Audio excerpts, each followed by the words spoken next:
An entire part of Bridgeport meets the surrounding street grid at a 45-degree angle.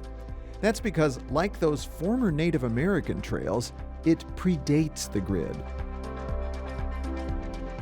Old Bridgeport, originally called Hardscrabble, was a shantytown settled by Irish and other immigrants who came in the early 1800s to build the Illinois and Michigan Canal, connecting the Chicago River to the Mississippi. A century later, the Stevenson Expressway was built right on top of the defunct canal, which had been replaced by the much bigger Chicago Sanitary and Ship Canal.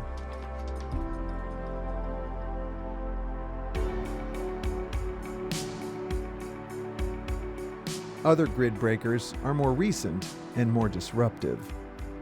Large swaths of neighborhoods were bulldozed to build the Eisenhower, Dan Ryan, and Kennedy expressways in the 1950s and 60s. Many of the residents displaced or isolated by the new superhighways lacked clout and were disproportionately immigrant, black, and brown.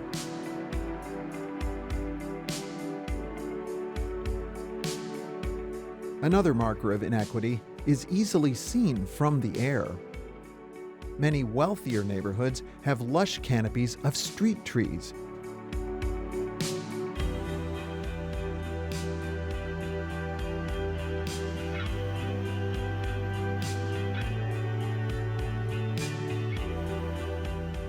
By comparison, some parts of the west and south sides have few trees and many vacant lots. This is a legacy of decades of disinvestment beginning in the 1960s with a racist federal housing policy called redlining and an unethical scare tactic by real estate agents called blockbusting.